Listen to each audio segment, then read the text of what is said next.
Okay. I'll start with board and committee commission vacancies.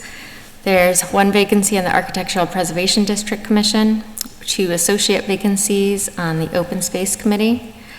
2 associate vacancies on the Green Communities Committee, 1 member at large vacancy on the Open Space Committee, and 5 vacancies on the Personnel Committee.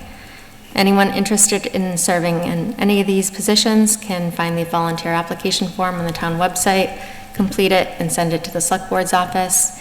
And if you have any questions on the roles and responsibilities, you can contact our office at 978-582-4130, extension 144.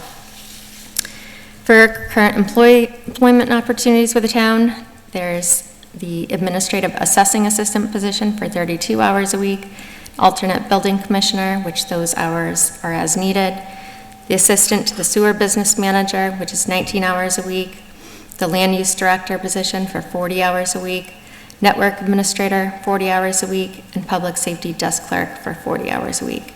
Information on each of those positions can be found on the website under job opportunities, which is located on the town website.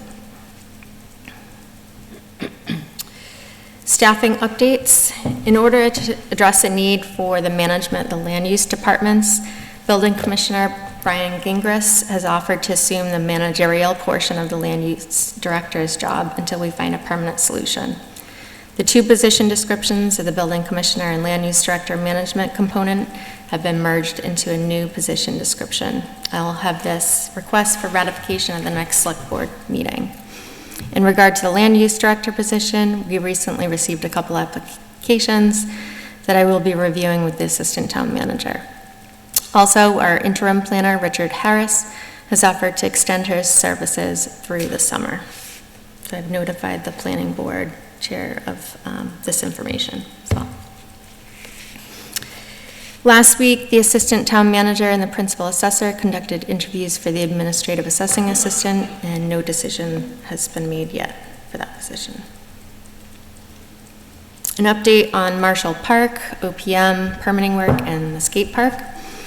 Since the Park Commission provided their ratings to the owner's project manager firms that responded to the RFQ and were interviewed at the end of March, we have been working with the OPM to determine the not-to-exceed cost for the scope of work and finalize the contract. The OPM has had certain objections and language changes to our contract that have required multiple reviews by our council and their council.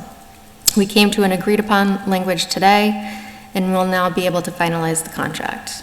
The fee will be a not-to-exceed fee of $250,000 that will cover OPM services through the selection of a designer and engineer and the completion of the construction related to the park grant, which needs to be complete by June of 2025. In the meantime, the Park Commission asked to proceed with hiring a firm to do the preliminary permitting that is required for the U.S. Army Corps of Engineers permit needed for the $1 million Land and Water Conservation Fund grant the parks received. This will be a not-to-exceed fee of $4,000. I've worked with members of the Park Commission, the skate park, their council, town council, and our insurance company to come upon agreed-upon language in the right of entry agreement regarding insurance thresholds. As not all the companies that were involved have the same thresholds of insurance and the category of work they are performing is vastly different, Town Council will be amending the agreement to reflect thresholds of insurance for each category of work. This will also be acceptable with our insurance company. At our insurance company's suggestion, we have added general liability and umbrella coverage on the skate park so that in the event of anything tragic that occurs during construction, this would be covered. This is more out of an abundance of caution as the project will be constructed on town property, but not yet town-owned. An update on the September 2023 storm damage, funding from FEMA. On Thursday, May 16th, I was notified by Governor Healy's office that FEMA approved their appeal request for a major disaster declaration for damage caused to Lunenburg and other communities by the severe storm and flooding in September of 2023. However, this was limited to individual assistance for residences and businesses. The governor's office appeal to FEMA for public assistance was denied. The state had held $5 million in reserves for from the state supplemental budget, and since federal funds will not be allocated, they will be distributed the $5 million in funds to the affected cities and towns. We were notified yesterday that we will receive $30,000. This is based on a combination of factors, including storm-related expenses, municipality size, and the amount of infrastructure-related cost. The funds will be distributed in the coming weeks. We were notified by Representative Scarsdale at the end of the House budget session that one of the earmark requests for the Milo Advanced Training Simulation System, which includes use of force, critical incident training, and de-escalation training for the police department in the amount of $33,910 was submitted as part of the House budget. So we're waiting on the final budget for any earmark updates. Repairs to the public safety building siding. The company hired through Maya to repair the siding of the public safety building completed the siding repairs recently. This was all paid through insurance due to storm damage in December. All right, thank you very much. Are there any questions or comments?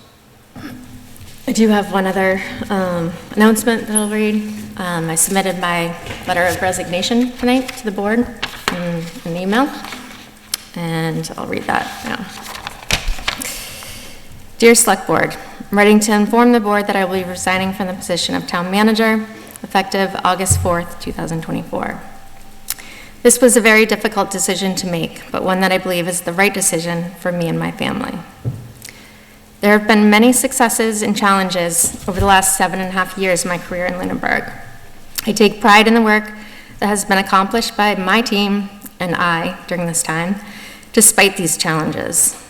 I will save recounting these achievements for another day prior to my departure and give recognition to all the relevant staff at that time.